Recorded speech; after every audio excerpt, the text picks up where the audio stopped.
Dito sa Barangay Lindero, mapapansin ang isang lumang bahay na 15 ng taon ang lumipas. Sa kusina at sa iba pang sulok ng bahay, maparang may mga matang namamatya. Kwentong kababalagan sa Barangay Lindero, sa lumang bahay na kinakatatakutan ng mga residente.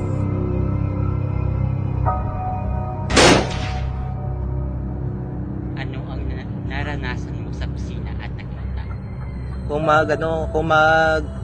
Magkaon.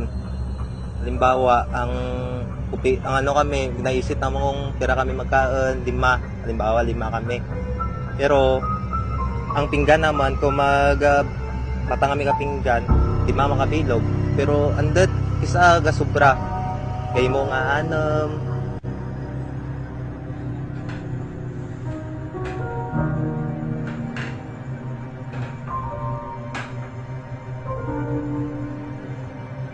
Hoy, dasigan nyo, makaan na ta.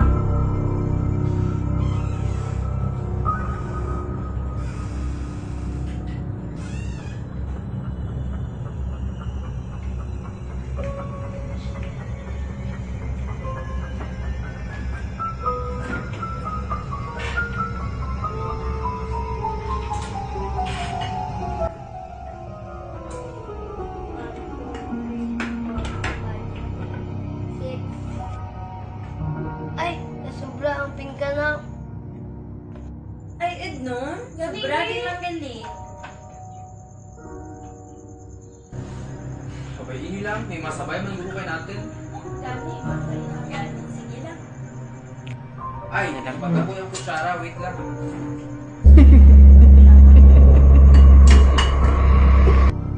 Pero ang ni mama, pabayaan lang namon, ay may mga ibang mga ibang espiritu sabay magkaon. Tapos kumagaga ang kanan ng mga gapanas.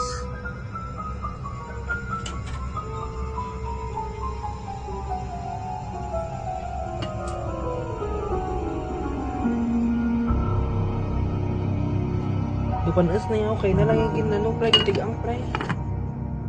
Iskan bago ang kaldero namon. Pagaga gapanas mo Japon ng ang kanan namon. Ay ang ni mama may ibang tao diyang gauli. Bukat tao pero doon mayad nga mga espiritu ang gauli diyan. Dito nakatira noon si Michael, palaging kinakabahan sa pagkagat ng dilim.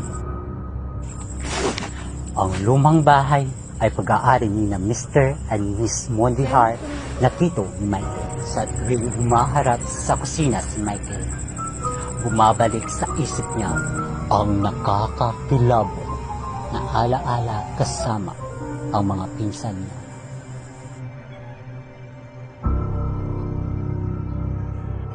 Saan pang sulok ng bahay may nagpaparamdam? Do tanan nga bilog nga pala may gapagyag. Pero ginapabayaan lang namon kay ang amba ni mama mga mayad ng espiritu ang gapagyag. Bali amorang do may gabantay sa balay kung warang may. Tapos ang buhay nga amorang ang do ginaulian kang namin ang mga espiritu. Patas kang. Patas kang mga kapre, mga white lady, amurang kapabagsag lang, pero mga mayad lang mga mayad ng espiritu. Amurang kung may kapabagsag naman, murang mga may kadlo kay mga mayad lang.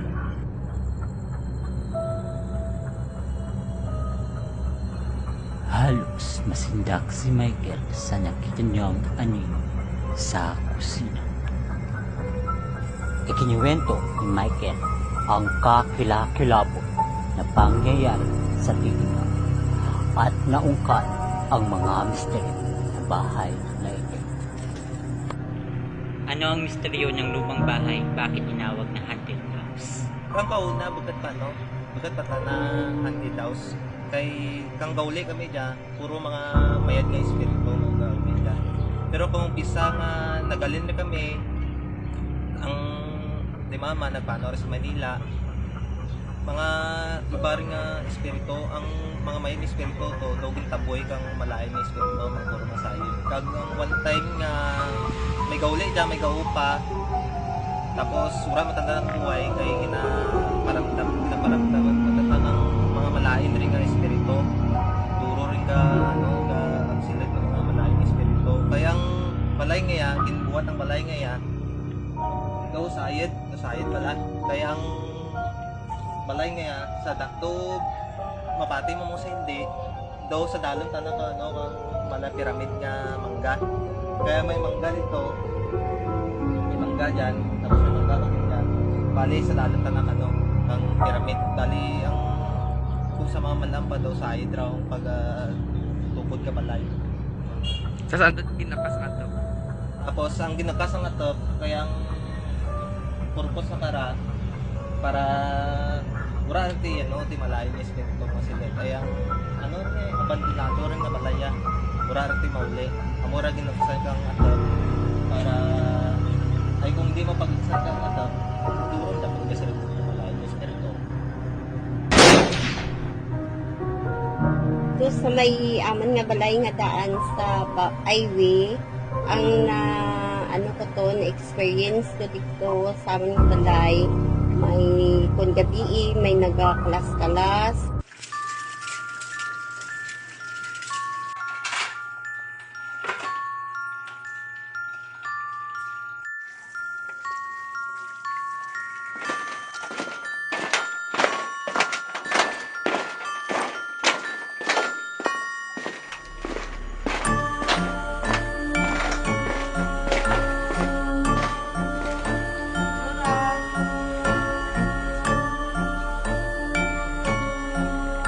Ay, vision nga burn off yan.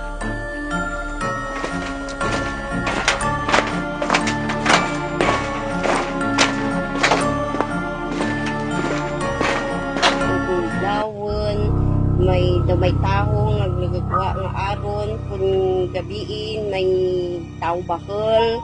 Tapos dito sa may amon na puno kalumboy, ingid kabumba, may nagauli ito nga tao bakal, nga daw negro.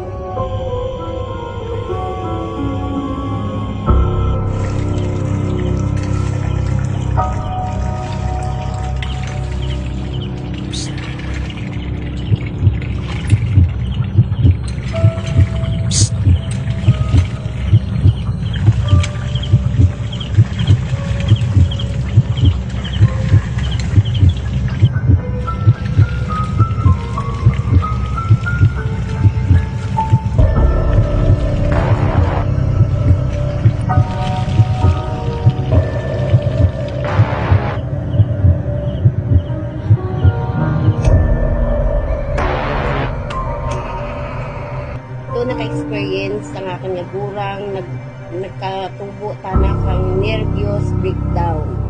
Nagwara tana, nagakaan-kaan, daw sari-sari na nga paminsaran. Daw tana, naka-experience tana, daw kahadlak din katama, ay daw tana na pakitaan kang tao nga bahal, puro daw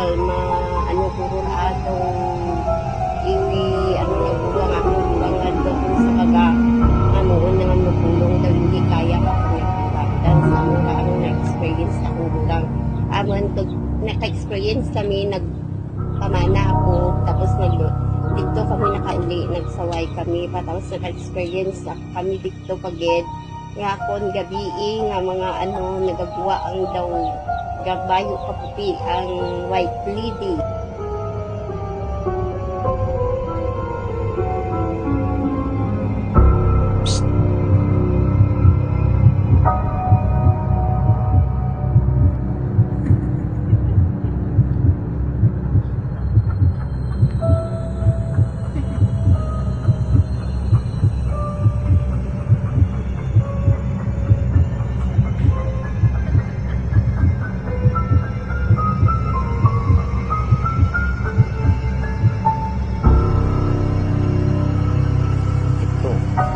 Kwentong kababalaghan sa Barangay Lindero, sa lumang bahay na kinakatatakutan ng mga resident.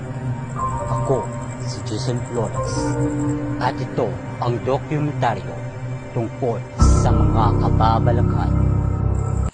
Ikaw, nakaranas ka na ba?